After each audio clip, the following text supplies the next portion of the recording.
Hello and welcome back to my channel. I'm Kelly Kessler. I help high achieving women recognize and heal from dysfunctional patterns of self-abandonment. And that is exactly what we're talking about today. I'm going to be sharing with you 7 subtle signs that you may be self-abandoning and you may not even realize it. But before we get started, let's talk about what is self-abandonment. What does that actually look like?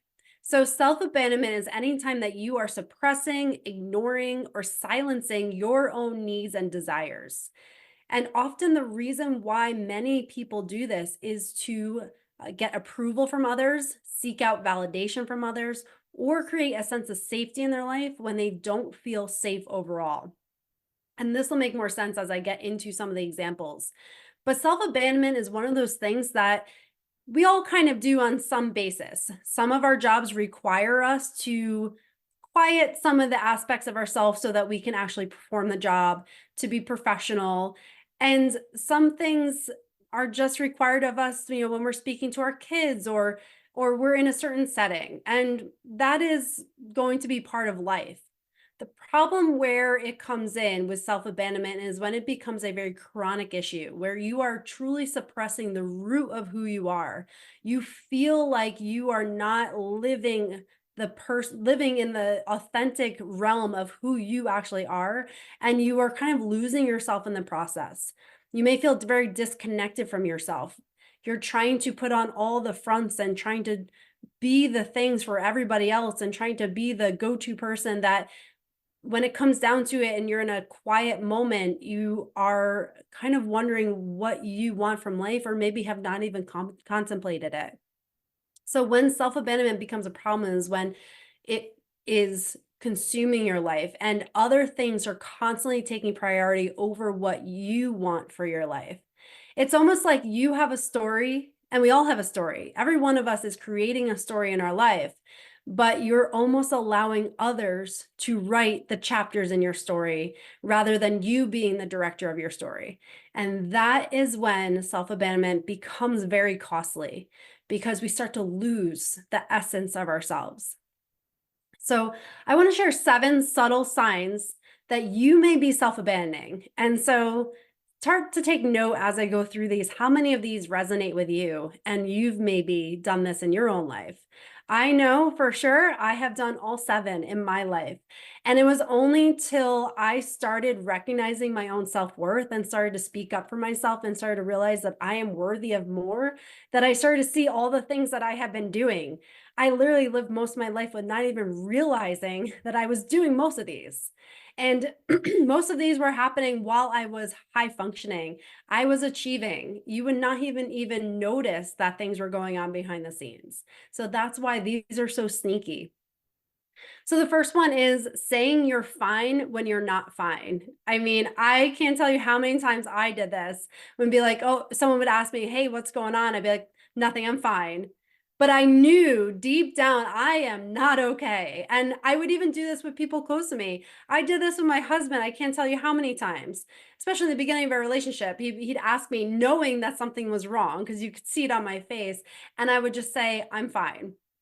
And I would just silence myself instead of feeling like I have permission to say, you know what, in this moment, I'm not doing okay. I'm feeling X, Y, and Z. But instead, I would say I'm fine. I would feel like inside that I can figure this out. I don't need anybody's help. And I'll just kind of get past this so that I can get back to doing the things and being productive and just being functional again.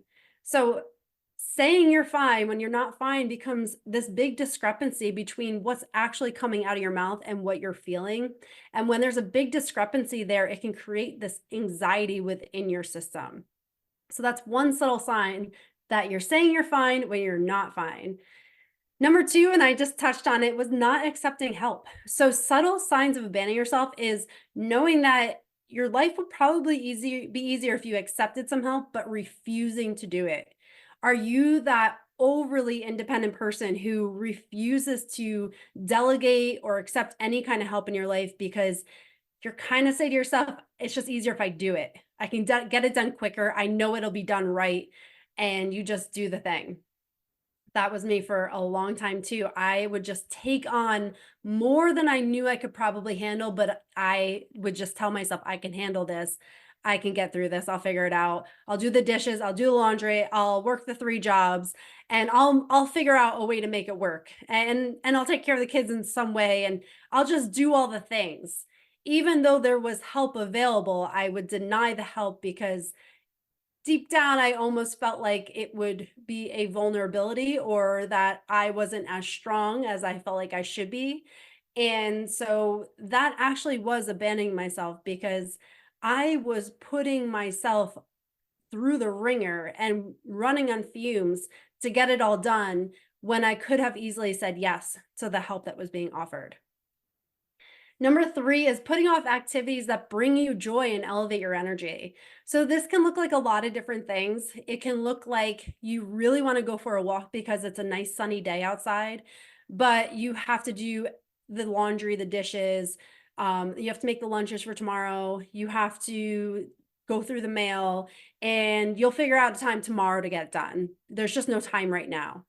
And while it is realistic that there are all these things to do, if you are not carving out just some time to actually do things that bring you joy and elevate your energy, it's actually abandoning yourself. You're trying to push and force yourself to do all the things without charging your battery.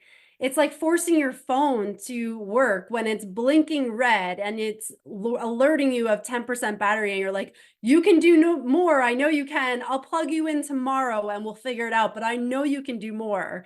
It just doesn't work like that. And it doesn't work like that for us either. So if there's something that elevates your energy, makes you feel good, you enjoy, give yourself permission to do that, even if it's for 5 minutes. Some things that I do is just get outside. I'll take off my socks and shoes and just stand in the grass. I get some sunshine. I'll go outside and just take some deep breaths.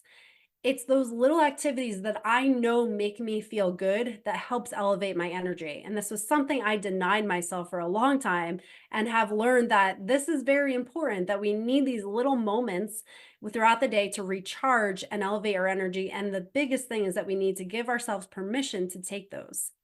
Number 4 is setting and honoring boundaries. This one can be a little difficult and a little challenging. This was something that was very foreign to me for so long. Like, what are boundaries? Like, what was that? What does that even mean in real life? Like, I knew the concept, but what does that actually look like? And this is something that if you are not setting and honoring boundaries, especially with people who drain your energy, you are actually abandoning yourself because you maybe recognize that there's someone in your life that is just negative. They pull you down. They make you feel more doubtful of yourself, or they question everything, or they maybe just make you feel like crap. And you know that you want to limit your time with them. You know they're not good for you, but yet there's just something that feels like you can't say no to them, or you feel obligated to go spend time with them. And by doing that and not setting some kind of boundary to protect your own energy, you are actually compromising yourself and abandoning yourself. And so it is so incredibly crucial to set boundaries and honor those boundaries. And I'll have a podcast coming up on how to do that, to dive in a little bit deeper. But if you're not currently doing that, or you struggle with that, that is actually a subtle sign that you're abandoning yourself. Number 5 is saying yes when you actually want to say no. So how many times have you maybe been asked a favor by a neighbor or friend or someone at work, or your boss, and you're like, you feel that deep need to say yes, even though you're like, I don't want to say yes. I really just don't want to say yes. But you feel an obligation that you should say yes. And so you end up saying yes, even though deep down you really wanted to say no, because this is not something that you wanted to take on. It's not something you wanted to do, but you felt like you had to say yes. Again, there are circumstances you do have to say yes sometimes in your life, but if you find yourself always saying yes to people and pushing yourself to the limits and really struggling to ever say no to things, even if it's just busy work in your own life, it could just be saying yes to things in your own life, not even involving other people. It could be a lot of things that you just continually pile on your plate and you're not able to cut anything out. that is actually a subtle sign that you're abandoning yourself, because you are spreading yourself so thin. You are directing your energy and diluting your energy in many different realms. And when you say yes to everything, you are saying no to yourself. And that is huge, because you have essentially a finite resource of energy and time each day. And even though it may feel like you can do all the things and you can feel like a superhero, that you are able to navigate everything and multitask, at the end of the day, there's only so much of you to go around. And if you don't ever say no to things, you are only going to compromise your own health, your own mental health, emotional health, spiritual health, and you're going to feel like you're on the go all the time. And that's when you create a sense of overwhelm in your life. That's when you start to create like this hyperdrive, lack of sleep, that you're burning the candle at both ends. And again, over time, that creates that lack of safety within yourself. And that is a subtle sign that you're abandoning yourself. So this can be a really tough one, but one that is very important. Start saying no to things that do not serve you, or to people that do not elevate your energy and make you feel good about yourself. Number 6 is not taking time for yourself. This one I was a big one for me for much of my life. I would never take time for myself. And when I did, I would feel guilty about it.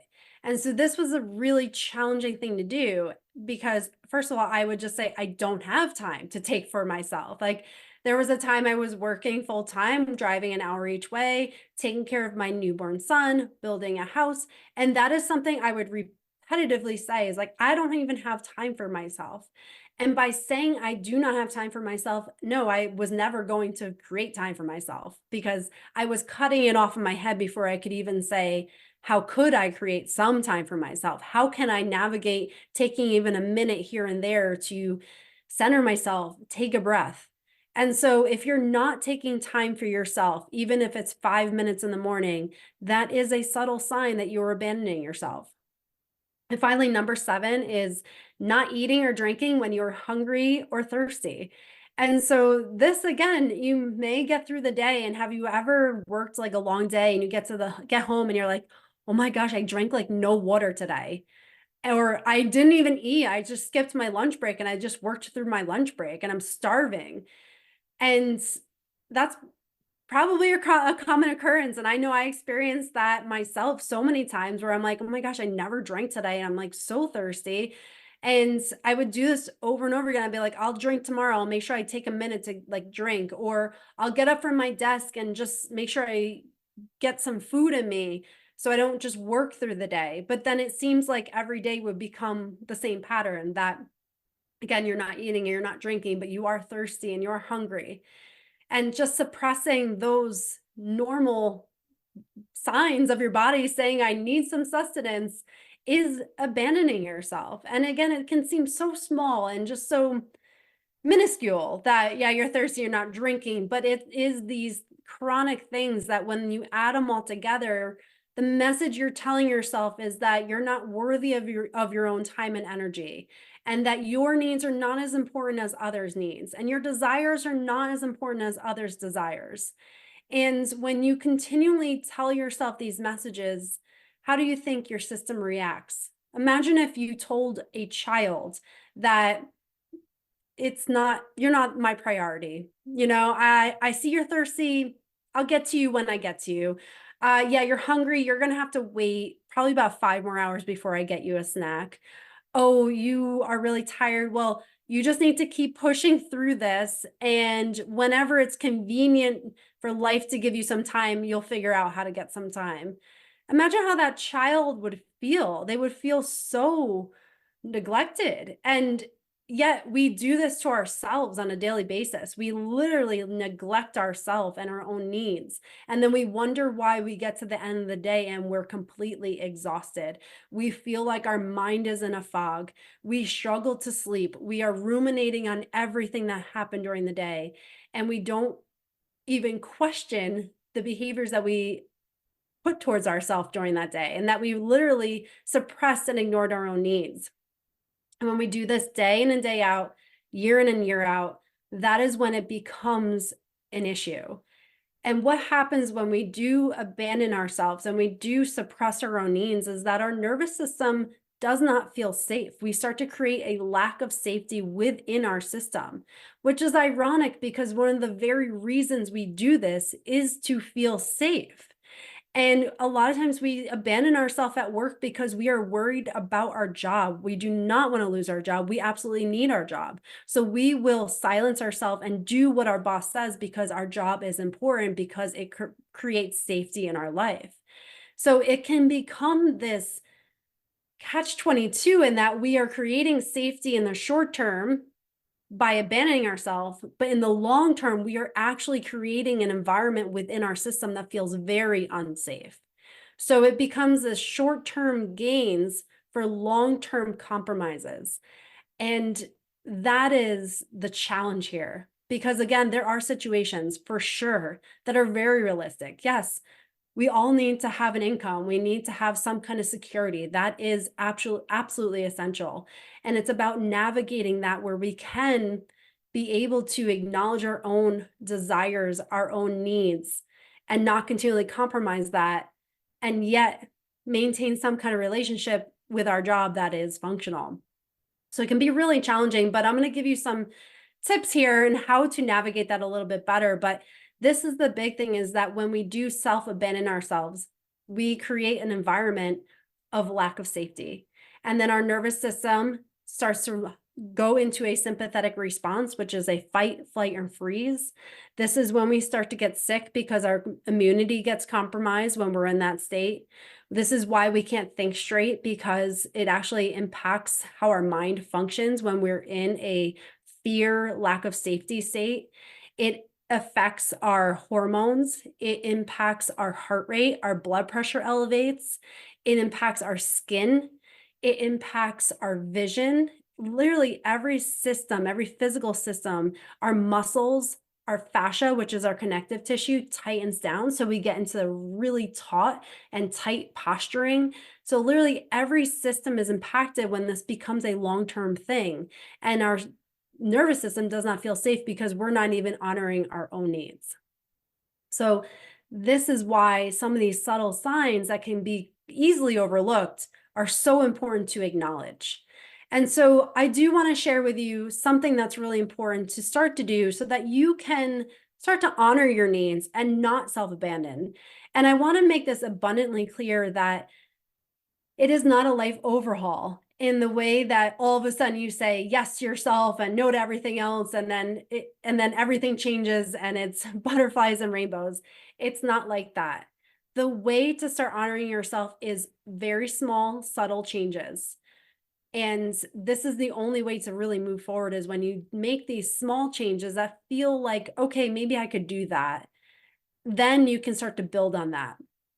So it's not about like, hey, your job makes you self-abandon. Okay, quit tomorrow. That's not a realistic expectation. It's not a realistic solution, because now you've created so much lack of safety in your system that everything's going to backfire. And then you're just creating a big turmoil in your life. And that's just not a realistic solution. But maybe down the line, when you feel like you're able to, and you create a vision to kind of remove yourself from that job, maybe that's realistic. But for right now, I want to give you the smallest steps to start to create some safety in your system where you do not have to self-abandon. And so some ways you can do that is that if you notice you're saying fine, so for the first one, and someone asks you, how are you doing? And you say fine, and maybe it's your spouse or whatever, maybe for that moment, just say, you know what? I'm not fine. I'm feeling something. And you may not even be able to identify what you're feeling, but just acknowledging that, like, I'm feeling something right now, and no, I'm not fine.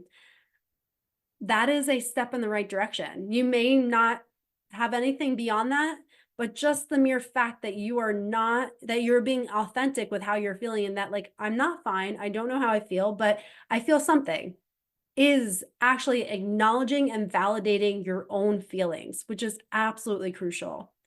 Another example would be like, if you are thirsty, start noticing that and give yourself just a little sip of water. So being aware of this is going to be really important. If you're hungry, have just a little snack and start to honor those signals that your body is telling you. And by honoring that, you will start to create a connection with your system because it's being heard again. And who doesn't want to feel seen and heard? I think everybody does. And so when you start to do that to your own system, you're going to create some safety within your system. If you struggle to take time out for yourself, maybe you can't carve out 2 hours in the day. Maybe you can't even carve out a half hour in the day, but can you figure out a way to just have 5 minutes to yourself? Even if it's 2 minutes in the morning, 2 minutes in the evening, and 1 minute during the middle of the day, that is better than the 0 that you may have been giving yourself. So create some kind of time for yourself, no matter how small it is, and then celebrate the fact that you actually took 5 minutes for yourself and then build on that. So do the smallest thing you can to start doing that. Maybe you struggle with boundaries. Maybe it's the boundaries that you're noticing in your life.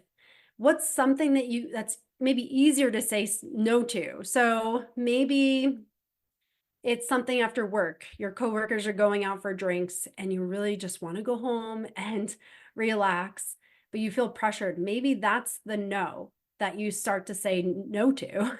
Maybe it is just something your neighbor asked you to do as a favor and you're like, I just can't right now. No. So start with something that feels maybe not so cringeworthy. Maybe it's not cutting people out or setting big boundaries with people. Start with something that's maybe smaller and a little bit more manageable, and then you can build on that.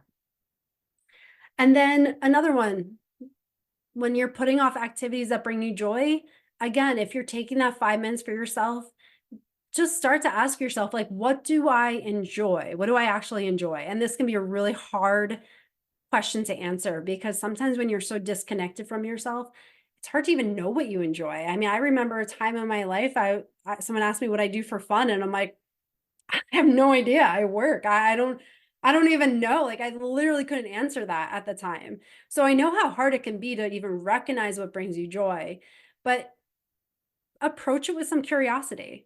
Think about it. Like, what like makes me kind of smile inside? What's something that like I enjoy? And maybe it's just reading a book, or maybe it's just writing or going for a walk, but start to explore that and then make a little list of things that you bring you joy so that when you have 2 minutes, now you go right to that list and be like, oh, okay, here's something I can do. Because when it's written and it's planned out, you're much more likely to actually do it. And then now you're starting to put in these little things throughout your day that are going to elevate your energy and be the plug that you need to bring your battery back up. So just to recap, I want to share with you again the 7 subtle signs that you may be self-abandoning. So number 1 is saying you're fine when you're not fine. Number 2 is not accepting help. Number 3 is putting off activities that bring you joy or elevate your energy. Number 4 is not setting or honoring boundaries. Number 5 is saying yes when you really want to say no. Number 6 is not taking time for yourself. And number 7 is not eating or drinking when you are thirsty and hungry. So I hope this helps to just see things a little bit differently and maybe recognize some of these patterns that you have in your life. And if you're wondering if you are someone who is self-abandoning, I actually do have a free quiz that you can get in the show notes and take it to see maybe where you are self-abandoning and what aspects are there. And then I also have a lot of great free resources so that you can start to honor yourself, take care of yourself, and move yourself in a different direction. So definitely check that out in the show notes. And also, I would love to hear from you. If this resonated with you, if you were saying, yes, I do that to any of these, reach out. I would love to hear what really resonated with you and what maybe you recognized in your life that you never even thought of before. So you can reach me at Dr. Kelly Kessler on all social platforms or at my website at optimalyouhealthandwellness.com. Thank you so much for joining me in this episode. And I really hope it helped you to see some of the patterns in your life and know that you can start to change your life and transform your system and feel a sense of safety within yourself with just a small step in this very moment. Thanks again for joining me, and I'll see you next time.